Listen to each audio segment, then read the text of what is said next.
But in this case, the L isn't in a sense where it's coming to men, it's coming from men, and it's just an embarrassment to the male species in general. Because why the fuck would you sue a woman for her checking her phone? And here's the thing, alright? Like, there's a bunch of shit that's completely wrong in this entire thing. First of all, the royal penis is clean, Your Highness. welcome to the Breakdown Podcast, where I talk about love, sex, and relationships from a guy's perspective, as well as a bunch of other guy shit. The man on the mic is a man who might find it hard to breathe if you've got that asthma. He's also a man who prefers running his mouth as his cardio routine. It is none other than your tall, dark, and mildly handsome man, Sir Denver B. And I am here to defend a couple of guys because it seems like guys are taking L's around the world, and then we need to do something about it. Okay, there might be a few guys that are winning, but I need to speak up for a lot of the other guys that are out there because my word, like when I was busy trying to get content for this episode, it was just men taking L after L after L, and I just cannot stand by that. I have to come to the man's aid. And the worst part is, it's the younger man that seems to be losing out. The older man isn't doing too badly, but the younger man needs help. And that's why I come in. And hopefully by the end of the episode, you should be on my side, of which, should you agree, should you disagree, should you like the content, should you want to give a different sort of feedback, or should you want to suggest another topic that I should probably discuss on this podcast, then the social media links are usually in the description below. The DMs are always open, and I would be more than happy to look at what it is that you send me and handle it accordingly. And if at any point in time you are on any one of those social media apps and you'll stumble across the Break Time on West Side podcast pages, then by all means, just give it a follow. Like, it wouldn't hurt if you did. Of course, it wouldn't hurt if you didn't, but it wouldn't hurt if you did, and it barely even uses up a calorie. So if you can, I'd really appreciate that. Now, I should definitely be getting into what it is that I'm supposed to talk about today, and I will not lie, this one's a little bit different because it's the first time in a while that I have stuffed a couple of stories together, as opposed to doing one sort of simpler, not so long story and then the longer one being the main topic.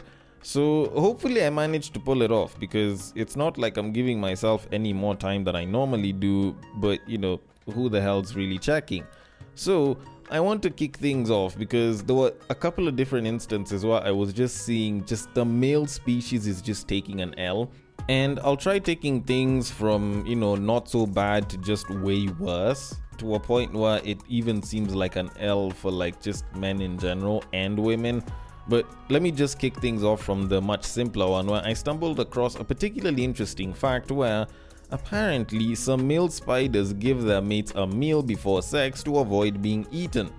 Now, I know that there's some women who are like, you know what, that's not a bad idea, I'm a foodie anyway, so you should probably feed me first. And I get that, and I've probably even discussed something of the sort in a past episode some years back. But when I think about something like this, like, you have to think about how bad of a situation that is. Because think about it for a quick moment, alright? You as a guy, if you're a guy that is, you have to ensure that you get your woman fed so that you don't get eaten after sex. Like, I will make sure you're full enough such that after we're done banging and I'm at my most vulnerable, you will not try to eat me. Like, that is actually mad. That is absolutely wild.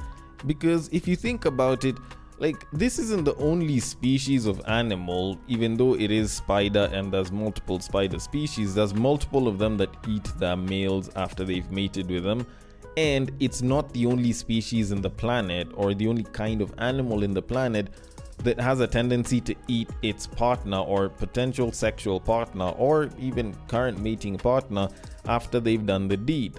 Like, there are so many instances where guys take an L all in the name of mating and certain mating behaviors of certain animals that you look at it and you're like, okay, I know we usually complain about women, but I feel like the animal kingdom is just worse.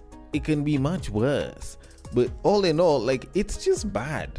Like, guys are out here doing their God-given duty, trying to reproduce and fill the earth. And then the female species is like, you know what, you can fill the earth, but we might as well just eat you too, because, you know, we like to gobble up everything. no pun intended. But speaking of women and sort of gobbling everything up and wanting multiples, let me move on to the next story, which involves an influencer saying some dumb influencer shit or just dumb shit in general. And personally, I feel like it was made for the sake of virality, not really reality as per se. So I recently saw a post online which included a clip that was taken from Kyalo Culture, the reality TV show that comprises of the influencer and TV presenter Betty Chalo and her two sisters kind of doing reality TV show shit. And apparently the youngest sister, Gloria Chalo, was admitting that she has always wanted to explore serial monogamy, where she would be married to one person for like 2 years and then she would move on to the next and the next and the next. And I don't know, like, I'm not even going to bother playing the clip because I don't really feel like I should give it any more virality. But when I read that shit, like, the moment I kind of saw that, the first thing that kind of clicked in my mind is, like, I don't know, like, you were telling this to your boyfriend and I don't know, what the fuck is dating again? Like, I thought that's what serial monogamy could be, because when you kind of think about it, if you date someone for a bit of time, you end things, you meet someone else, you date for a bit of time, then you end things, then you meet someone else, you date for a bunch of time. Like, doesn't that classify as serial monogamy? Or does it have to be intentional? Because when I look at it, you were in a relationship with this guy, you've been with him for quite a while, at least last I checked, to the point where they were like getting a dog and everything. And I'm wondering, like, at what point do you decide, instead of doing the practice run of having a ride or die, or having a ride or die that is actually a ride or die, I'm going to get a contractual ride or die with an expiry period of like 2 years?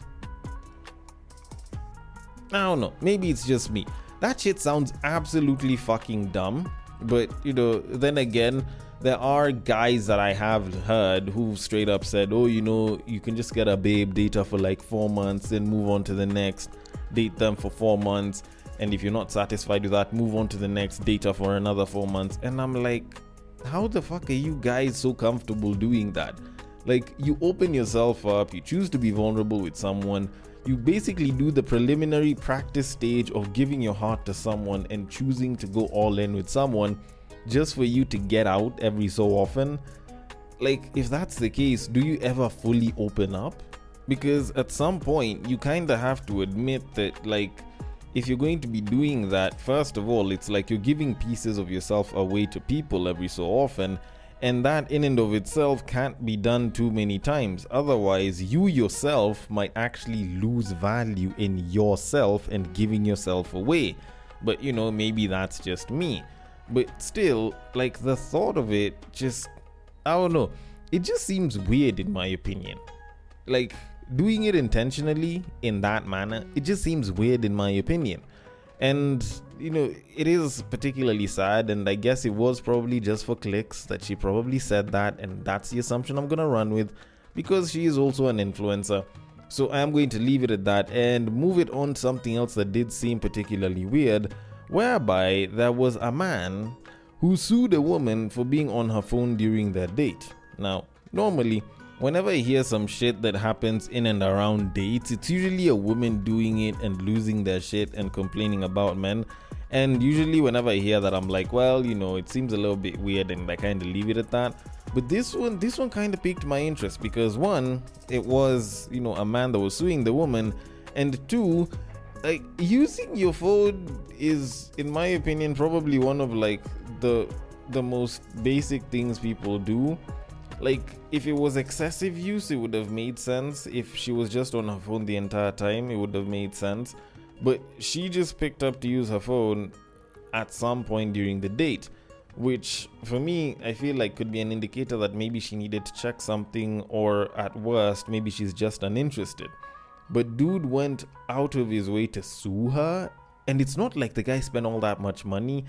Like, that one was particularly mad. Now I am going to read the story that came with this. So it says, and I quote, a Texas man, Brandon Vesma, sued a woman for $17.31 after she texted during their first date at a cinema. Claiming her actions disrupted the film and violated theater policy, he called it a threat to civilized society, quote unquote. The woman, Crystal Cruz, initially refused to pay, saying it was a date. She eventually reimbursed him on Inside Edition. Vesma then dropped the lawsuit, calling the experience a quote-unquote first date from hell. End quote. Now, I don't know. This is probably one of the few times when I can say that this dude was just being petty for all the wrong reasons. And don't get me wrong, like the other two times, there were points in which I could say that men are taking the L, or at least the male species is taking the L. In the story about the spider, the guy kind of has to find a way to like protect themselves from being eaten by a species that, or at least by a potential mating partner that is supposed to get its seed from him. Like that was a massive L, because why are you being put in such a fucked up position? Then in the other one, you could call it a win, because now that means that a bunch of different guys might get to sample shorty if that's the case and if that's what you're kind of looking at. But I still considered it an L, because she was telling this shit to her boyfriend, who she's been with for I think probably around 2 years, if not more. And she was very comfortably saying that shit with a smile. But in this case, the L isn't in a sense where it's coming to men. It's coming from men, and it's just an embarrassment to the male species in general. Because why the fuck would you sue a woman for her checking her phone? And here's the thing, alright? Like, there's a bunch of shit that's completely wrong in this entire thing. First of all, having your first date at the cinema. Now, don't get me wrong, I'm not saying that it's completely bad and it's the worst place to take them, the worst could be prison, blah blah. But when you kind of think about it, it's like having your first date at the club. Like, you guys don't really get to talk. You're basically just seated together and you are just not doing anything that involves paying attention to each other. So that in and of itself is a garbage idea. Secondly, if a woman is checking her phone, not unless if she's busy texting a dude and saying, hey, I'm just about to leave this date, then I'll come and hop on your dick or some shit like that. Like, it's not like it's really that bad of an issue. And at best, she's probably just checking something that might be a reminder, maybe a notification's popped up, maybe she's just confirming some shit that she needed to do for the following day. But I don't really think it could be all that bad. Like, I feel like the worst, and I mean the worst that it could show, is that she's just not interested in you, or she's not really feeling the date. Of which, if either of those are the case, like, you can just drop her, I don't know, finish the movie, and then afterwards you can just leave and go and try seeing if you can meet someone else. But suing someone for the equivalent of 2200 bob is a little bit wild in my opinion, even though you were to up it to 2500 bob. Like, there's so much more that you can do that wouldn't involve you filing a lawsuit just for the sake of being petty, because this is just petty shit. And honestly, I find it a little bit disgraceful as far as being a guy is concerned. But then again, considering that we haven't heard his side of the story, maybe there could be more to it than that. But either way, I'm going to leave those stories aside for now and move it on to our main topic of this episode.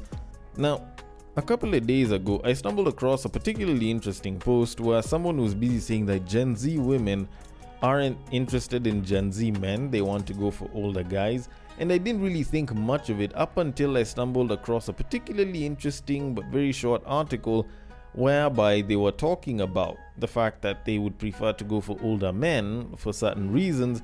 And at that point, my interest was piqued, because out of all the generations of men, like, I feel like Gen Z men are probably the most primed for relationships.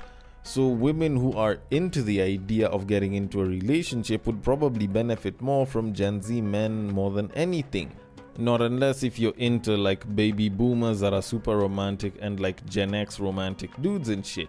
Of which, if you're getting to that level, I feel like if you're a Gen Z, you're probably going a little too old. But then again, that's just me, and for a bunch of different people, age is nothing but a number. But all in all, I did see the article and I'm going to read it out because it's particularly short. And honestly, I feel like there's so much that's gotten wrong from whoever it is that wrote this to the people that believe this, that I feel I need to say something about. So the article says, and I quote, a growing number of Gen Z women are opting for older partners, not for financial reasons but for emotional maturity, stability, and better communication. In a dating culture marked by ghosting and casual flings, many seek genuine connection, long-term compatibility, and emotional safety. Older men are often seen as more grounded and intentional, offering clarity and respect.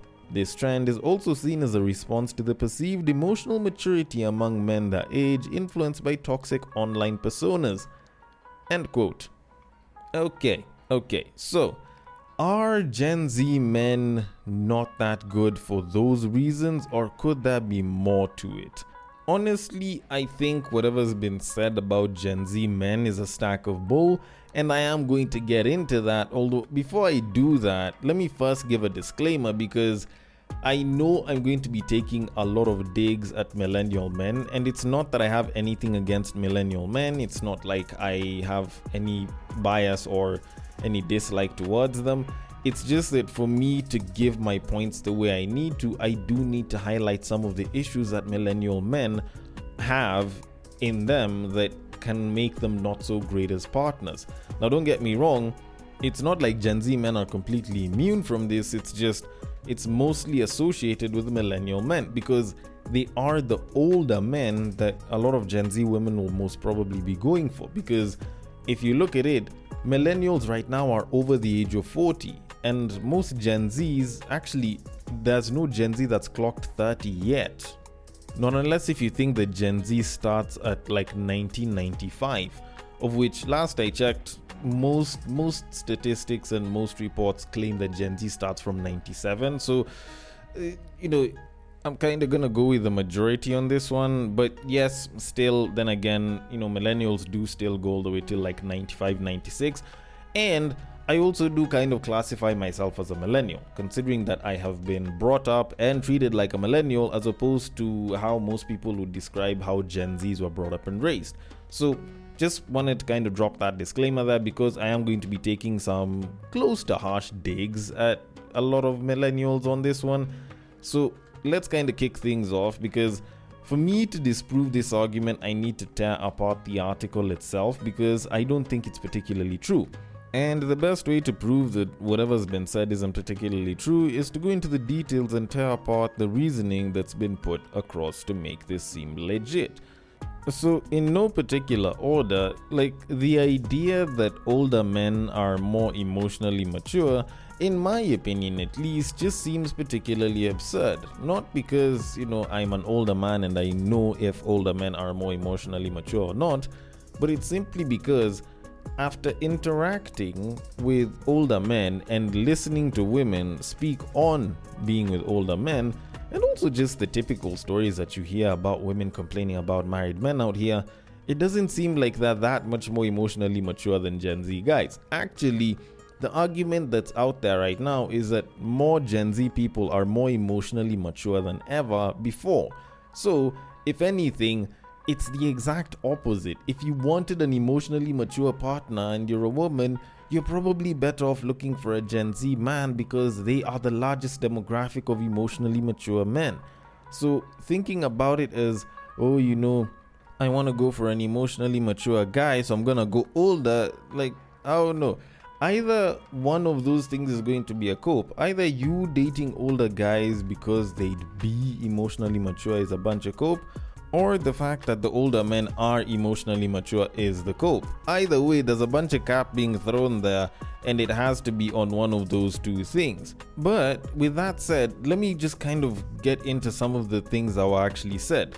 The idea that in a dating culture marked by ghosting and casual flings, many seek genuine connection, long-term compatibility, and emotional safety. Of which, by the way, that's actually true. It is something that people in the dating market, or at least a lot of people who want to get a good long-term partner in the dating market, look for. You tend to wonder who it is that's been in the dating market longer, whether it's millennial men or Gen Zs. And honestly speaking, you could complain all you want about Gen Zs and doing, casual dating and ghosting and shit, but it's the millennials that have done that more than anything. The whole switch up to casual dating and ghosting and sleeping around with multiple people, kind of was mainstreamed and pushed quite a bit with millennials, by millennials, for millennials. Okay, probably not by millennials, but it was definitely for millennials and probably even future generations, but it kind of has started decelerating quite a bit with Gen Zs, because more and more Gen Zs are trying to get good long-term relationships, and a bunch of them are even getting married much earlier than most millennials are.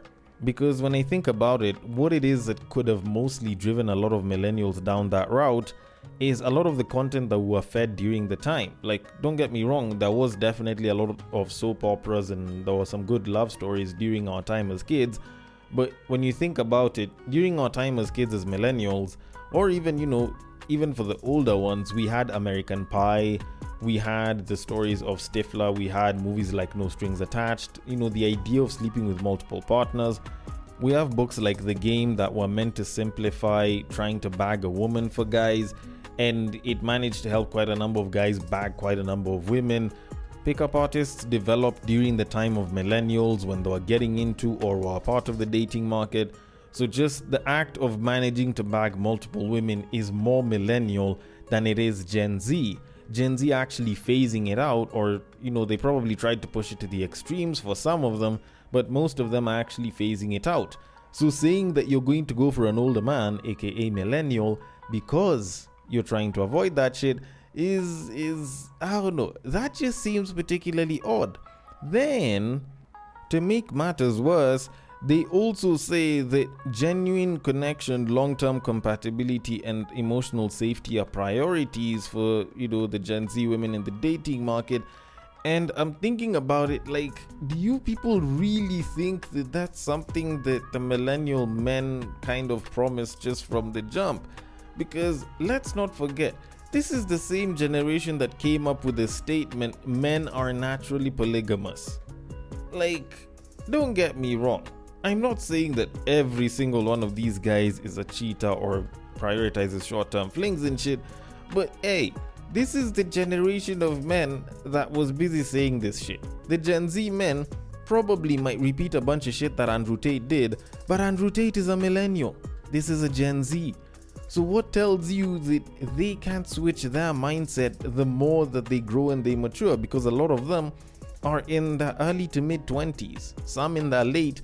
So there's definitely a good chunk of Gen Zs that are going to make for potentially good partners, because it's not like Andrew Tate will be there forever. It's not like Andrew Kibe will be there forever. And most of them have already started losing relevance anyways. So thinking that going for the millennial is a better idea just seems particularly dumb, at least in this part of the world. But even generally, it just seems particularly dumb. Then the idea that Gen Z men are more emotionally mature in general just doesn't seem right, especially considering that we're being compared to older men from the millennial era, not even Gen X, not even boomers, because by the time you're dating at that point, it's definitely going to look like daddy issues for you to go for like a 58, 60-year-old person. Like, it just doesn't seem right, in my opinion, considering that most Gen Z men are considered to be more emotionally mature than their millennial counterparts. Like, it just seems particularly mad. Like, don't get me wrong, if you did want to date a millennial man, what I can say for a fact is, yes, most of them are probably going to be more grounded and more intentional, but that's something that comes with age, not with generation, because it's not like every Gen Z man is going to be very unstable emotionally and not be as intentional even up until their 50s and shit. This is something that you'll mostly feel when you're in your early to mid, sometimes even to your late 20s. The moment you get towards your 30s or you're even into your 30s, you become more intentional in what it is you want to do, because you have a much clearer idea of who you are and what it is that you want to do with your life.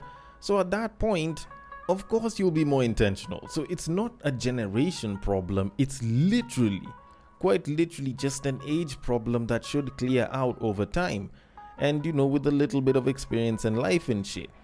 So when I hear that someone is busy talking about Gen Z men being emotionally immature because toxic online personas, that's the moment why I start looking at it and I'm like, honestly, I feel like a lot of these so-called Gen Z women that seem to have a case against Gen Z men are having a very poor idea of what Gen Z men are, because this is like believing that every woman is a gold digger simply because you've seen a couple of women online talking about how they wouldn't date a broke man, and they don't want any brokies, and they want a man who's financially stable, who has generational wealth and shit, and then concluding that that is what all women are.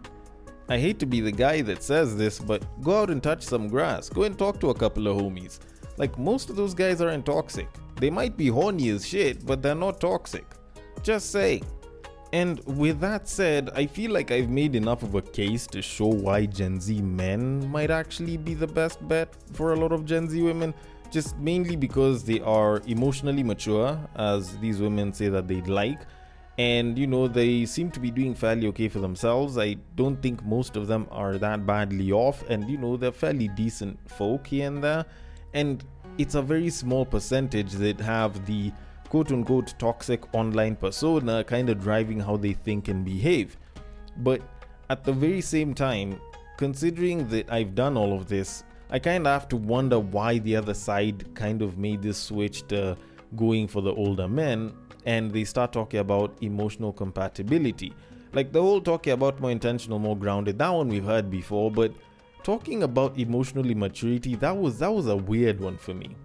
And when I kind of looked at it, I kind of came up with a very simple hypothesis. Because by the time you find a woman saying that they want an emotionally mature man, which is something that I hear a lot more of nowadays, I don't think they fully understand what that's like. Because personally speaking, I don't think most women are emotionally mature or as emotionally mature as they think they are. I think women are emotionally aware though, but they're not emotionally mature. So for them, they're emotionally aware, but the moment they find a guy who's emotionally mature enough to point out that they don't feel a certain way and they're being disrespected or treated badly, instead of just keeping quiet and saying that happy wife, happy life, or happy girlfriend, happy life, or some shit like that, they actually speak up. Suddenly it's like, oh, I wasn't ready to start dealing with an emotional man. Because guess what? Men have emotions as well, and Gen Z men seem to be very expressive with their emotions. So maybe the problem isn't that Gen Z men are emotionally immature. Maybe it's just the fact that we're emotional and y'all can't seem to handle that shit. Maybe that's the case, because I see no reason why someone would come up and be like, Gen Z men are emotionally immature. And to kind of conclude all of this, what I am going to say is, there's a very strong case, at least on paper, to date Gen Z men. They are more emotionally mature, they are less geared towards casual flings and ghosting, and if anything, they probably prioritize communication a hell of a lot more, which you tend to see, considering how people are texting at wild speeds nowadays. The only reason you probably shouldn't or wouldn't is because probably they're less financially stable and they're less intentional and grounded, although those are things that definitely do get better with time. Or, and this one isn't really time sensitive, but it is mostly a women problem, you're just less emotionally mature and you're not ready to deal with an emotionally mature man. Although, then again, I could be wrong about this, and maybe Gen Z guys just aren't that great of an option right now. Either way, I want your thoughts on it. The DMs are open on IG, it is at the breaktime_podcast. On Facebook, it is at the breaktime podcast. On X, it is at Bagaka the D. And on Bluesky, it is at the breaktimepod.bsky.social. Thank you so much for listening all the way till the end, and I will catch you guys on the next break. But what I believe is that if you put a pastor and a prostitute in one room, one is likely to convert the other.